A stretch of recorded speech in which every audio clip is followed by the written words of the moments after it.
Hello everybody, it's Gail from Gail's Bookish Things. I'm here this evening to do a quick little tour of my ink swatch traveler's notebook. I joked around with a YouTuber once how we always invent reasons why we need to purchase another traveler's notebook cover. So in a way it's true, kind of, but not 100%. But I did buy this one, not exactly for sure, firming up my plans before I made this little bit of a bigger purchase as far as TNs go. But I really wanted the Cherry Sky, and I have come up with numerous ways to use it. For a while, it was just sort of like a daily journal, and excuse me, I'm losing my voice. And now I have decided to use it as my ink swatch journal. And I want to credit another YouTuber who gave me, I saw her idea, and I will try to post that below because the name escapes me right now, as it does when I'm trying to remember something when I'm doing a video. I should have written it down. But anyway, she had this really great setup in a Speckled Fawn's Rustic Kodiak notebook. It was a brown one. This is the Cherry Sky. It's more reddish. It's much more red than it looks now. It's patinaed some. It's been handled. It's gone in and out of my cart in bags and so forth. So it's changing. But let me try to stay focused. She had a really good setup, and I like that she used the more rustic type setup for her ink swatch journal. I really appreciated seeing what she had going, and so I decided to kind of utilize some of her ideas. So I certainly don't take credit for this being a unique thing. I really feel bad that her name is just escaping me totally right now. Like I said, I will try to post it. I think she has more of her stuff on Instagram, but I'm not 100% sure on that because she did comment on mine here on YouTube. So anyway, in these pockets, I have put a little bit of odds and end type stuff. This is from Goulet Pens. I corner rounded it because I was using it in a front pocket in another TN. It's just a really pretty ink swatch, or like a ink and water kind of photo. I think it's beautiful. Maybe it goes like that.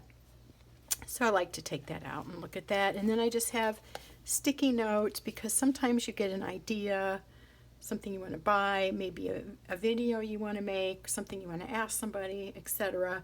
I just like to have those handy, and then I can stick them on somewhere and go back to it later. And then this is a little the Jacques Herbin explanation on their little story. It's just an adorable little booklet. It's so cute. And I found that very interesting, the history of their products. So I am just putting that in there. Just something, I want to keep, but I don't really know what to do with it.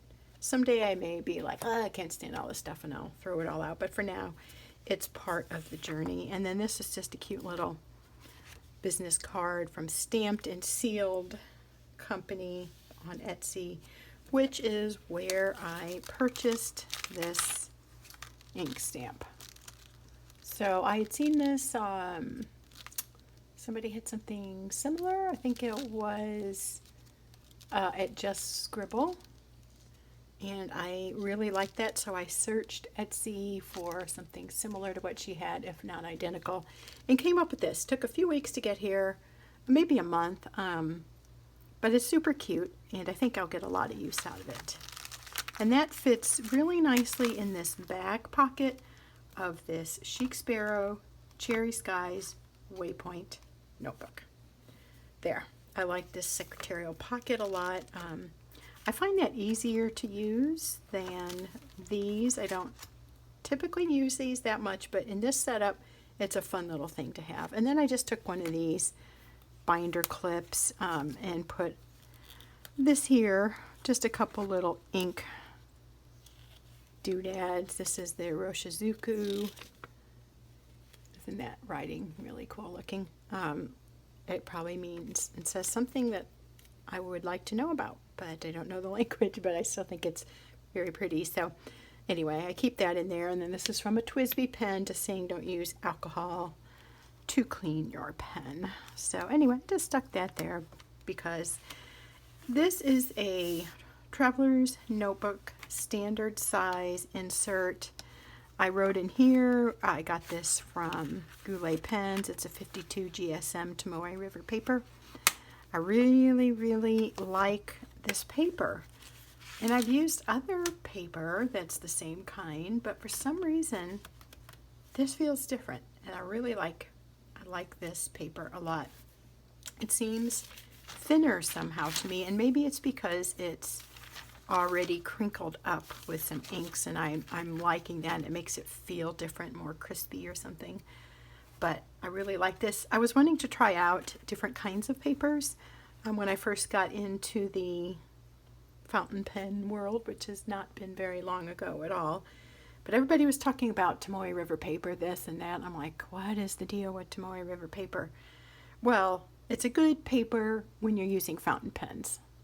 And so I got this to try it out, and I really, really do like it. And I see now what the hype's all about. In the front cover of this little notebook, I have put the stickers from the TWSBIs or other pens I've purchased. I've kind of switched them out from another notebook, so I think I ended up gluing them on. It looks like this one's put on with packaging tape. The reason I did this is because at first I couldn't tell what size the nibs were.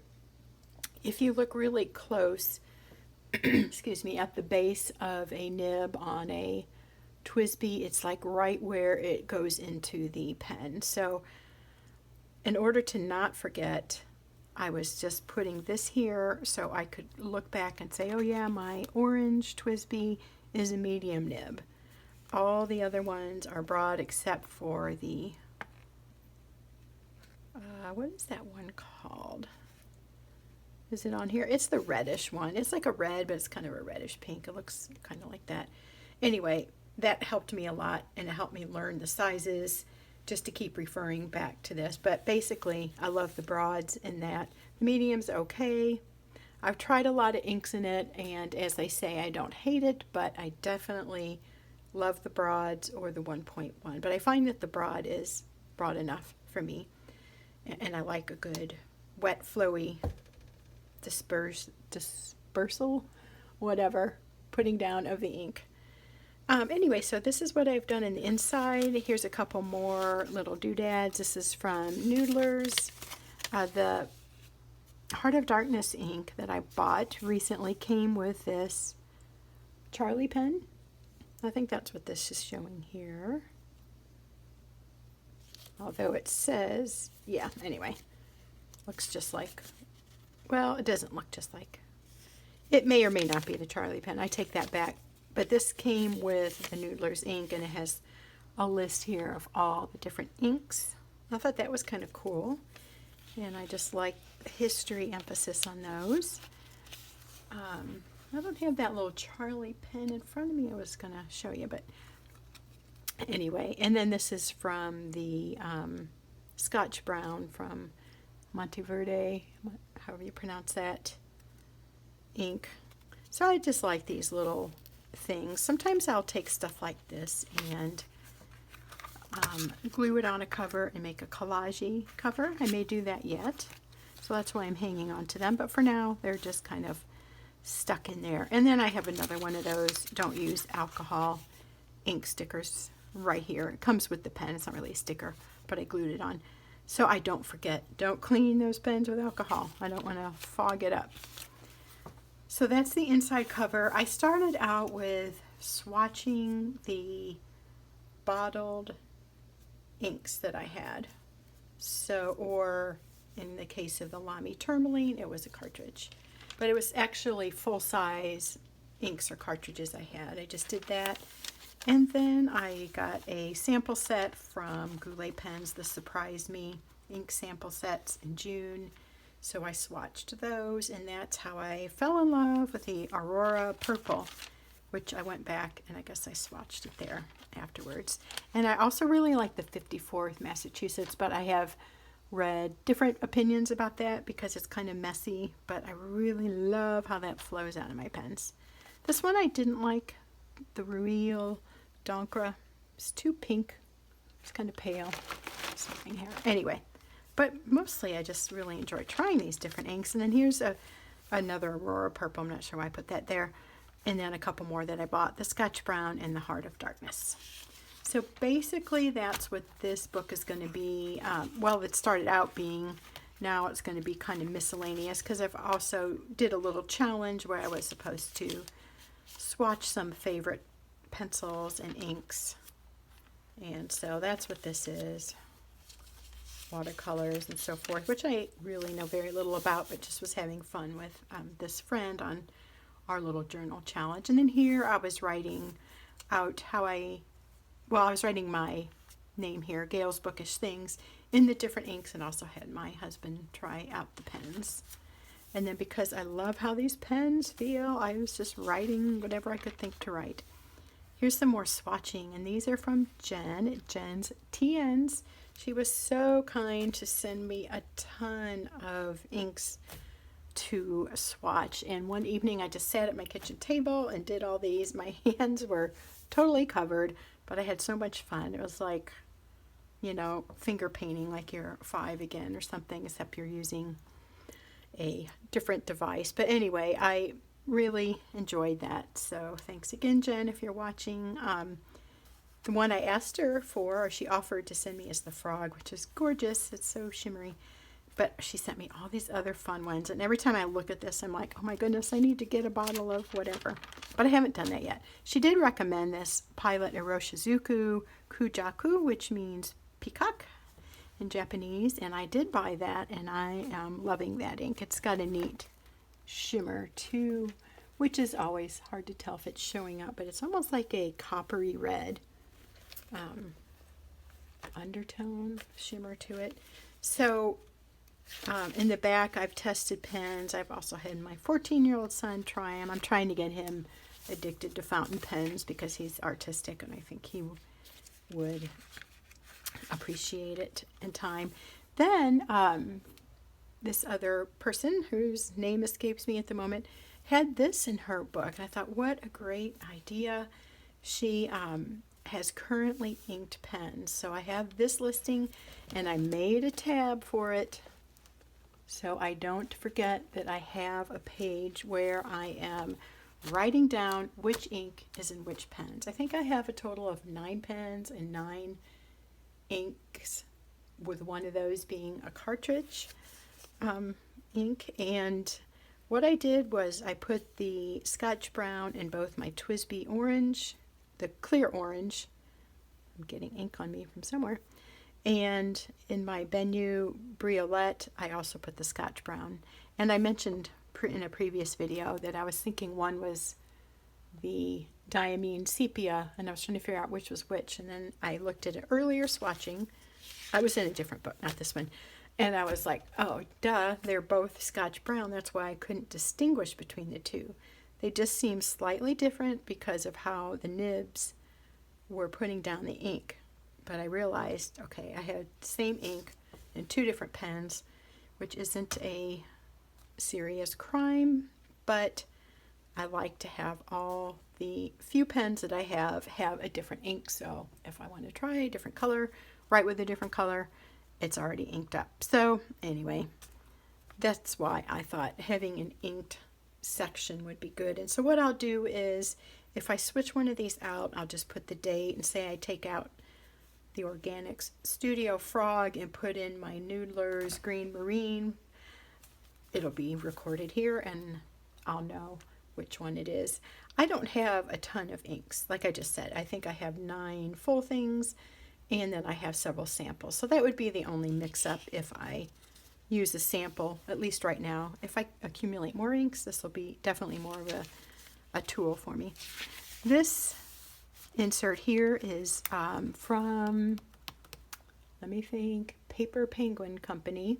This is a 160 page, I wrote it here, I'm learning to do this so I can remember what I'm writing on. 160 pages, Tomoe River paper, 52 GSM.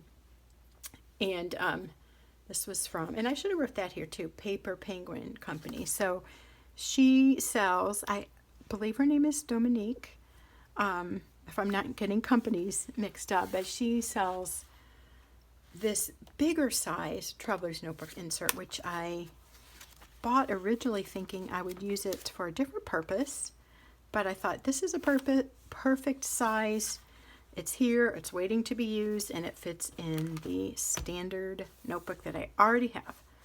And this way I'm getting 3 inks per page. I'm just alternating the stamping. I tried to select a stamp that was similar to the bottle that the ink is actually in. And some of them work like amazingly well, like this Jacques Herbin Rouge Hématite is almost identical to their bottle. And some I had to play around with a little bit. Basically all I'm doing is writing the maker, the color of the ink, and which of my pens it's in. So I can see how that ink looks in that size nib. I do not have the Diamine Sepia in a pen right now, so it's blank by that. I just wrote this with my daughter's like dip feather pen she's letting me use. And let's see, there was one more. Well, you can see what I've done. It's really super fun. It doesn't matter. Another one isn't inked up. It's this one. The Rohrer and Klinger Alt Goldgrün, the golden green.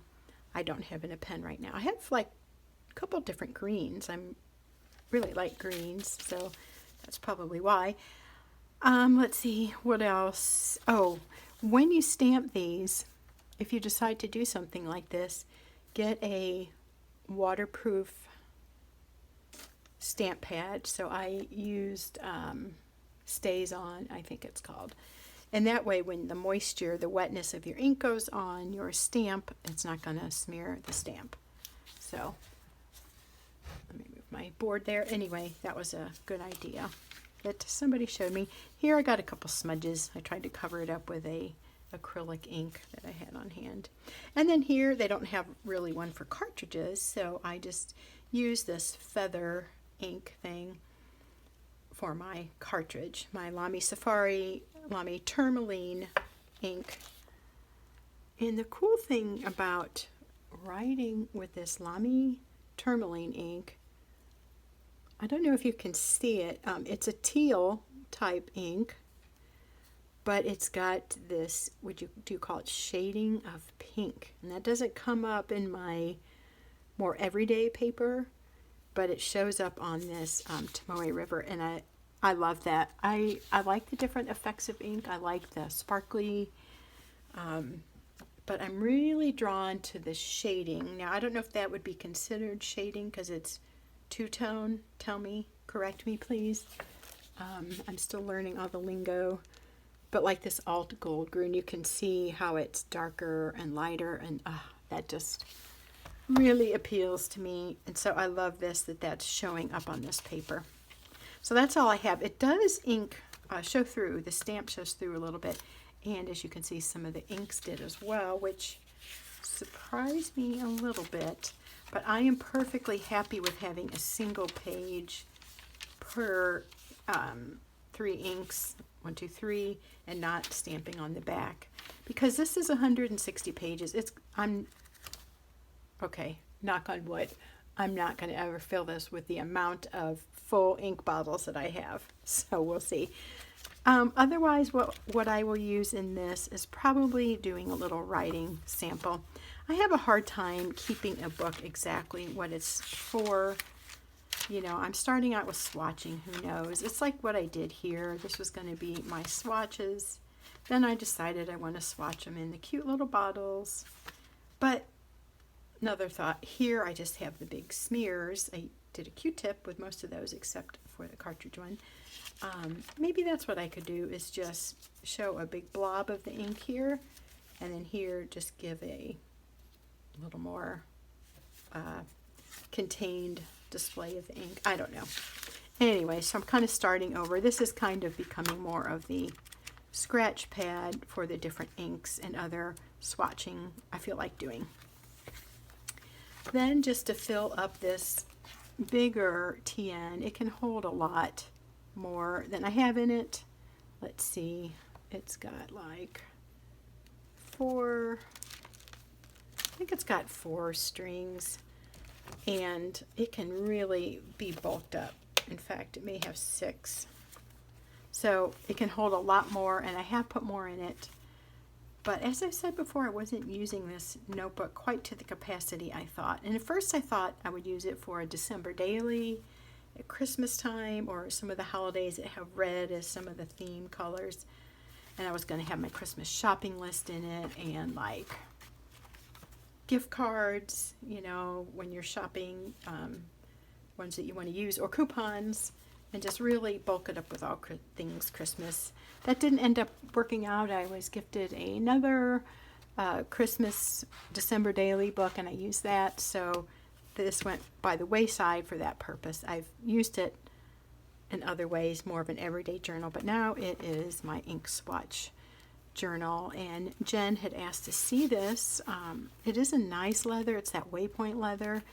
It's very floppy, but it gets some good structure here with these pockets. You know, it does that thing where you kind of flip it and it shuts. It's very beautiful. It is patinaing into more of a brown, but perhaps and hopefully you can see more of the red still there. I really do like it. I just have, as I've said before, maybe bought it a little bit too much on a whim, but now it's found its purpose. And I do like these pen loops that they have. These sewn in ones, it's almost like part of this. Can't tell for sure, but I think it's part of this whole flap. I like that a lot, and I like that it can kind of bend. And this deep pocket works just right for this stamp set. It was almost a little too long, but since I don't have this overstuffed, this fits in there okay. It's not getting bent up. When I put it in, I just try to make sure it's as far as it will go to the edge. And I think I just mentioned that I put this in here. This is the Amazon TNs. They come 3 in a pack. This is not even the MD paper. I'm going to have to really compare that with this. I don't know that I will use this for fountain pens. I think I put it in with the idea, though, that I could test the fountain pens on more of a regular paper. So if I want to just use it in my other journals that don't have Tomoe River paper, I can see how it's going to look here. Otherwise, this will just await maybe my everyday journaling, but it's there to take up some of the space so it's not quite so empty looking. As you can see, it really could house quite a bit more. But this is working, and I don't like that that keeps bending there. I keep pushing that, so I think I need to loosen these. If that would solve the problem, you can let me know. But I think it's just that this leather too is on its own a less structured leather. This gives it some substance, but without that, this has a lot of, you know, it just pulls in on the spine. So I don't know what I'm trying to say. It's not a real stiff, sturdy leather that stands on its own. You know, you can do that, but I think without the reinforced edges or with the pockets, it might not do that. So this is the Cherry Skies by Chic Sparrow. It's stitched in red. It has this brown closure, or is it black? Probably it's black, but I think that goes well because it is patinaing. Is that even a word? I keep wondering. And it's going better. Sometimes I will shine this up with my homemade, it's actually a spoon butter recipe that I got from Pioneer Woman. Oh no, not Pioneer Woman, sorry. It's Prairie Homestead, Jill Winger. Yeah, but the Prairie Homestead. She has a recipe for spoon butter, but it also works on some Traveler's Notebook covers. So anyway, as I digress, let me get back on track here. You can rub that on, and it kind of restores some of the original color. But I would say be warned with that, because I gave a jar of that to my friend Debbie, and she used it on one of her TNs, and she actually ended up having some white waxy looking spots, which I think what happened is the coconut oil that's in it solidified on her more sleek leather and it didn't soak in. I have not had that problem at all with these rougher, more rustic leathers. It just soaks it up. So I'll try to post that below too, and you can play around with it, but please don't get mad at me if it doesn't agree with your leather. Test it somewhere else. It's worked for me. That's all I can say. This is a sticker I got when I was shopping with my husband the other day. I like to buy these vinyl stickers and put them in my traveler's notebook covers. So I hope that satisfied anybody's itch to see a close-up of the Cherry Sky and also Cherry Sky leather and see how it can be used in this capacity. It's super fun. I love grabbing this. It's a real nice feel, and I actually like this a little less stuffed. I feel like it could be fuller, but it feels a lot less heavy, and it's more of a thing that I tend to want to grab and work in because of it. So yeah, it's pretty nice. I like this setup. So I will again link below or mention the name of the person who helped me with this idea. It's not all original, and I was super glad to see her ink setup helped me get some direction on how to do that. And I think we'll talk about the spoon butter down below too if you want to try that on some of your rougher leathers for a conditioning treatment, but please test it first. Okay, I have rambled on long enough. I hope you liked seeing that. Sorry it got so long. That's what I do. I think it's going to be brief, and it's not. So when I say brief, say yeah, sure, Gail, and you can opt to fast forward if you want next time. Thanks for watching. We'll see you next time. Bye.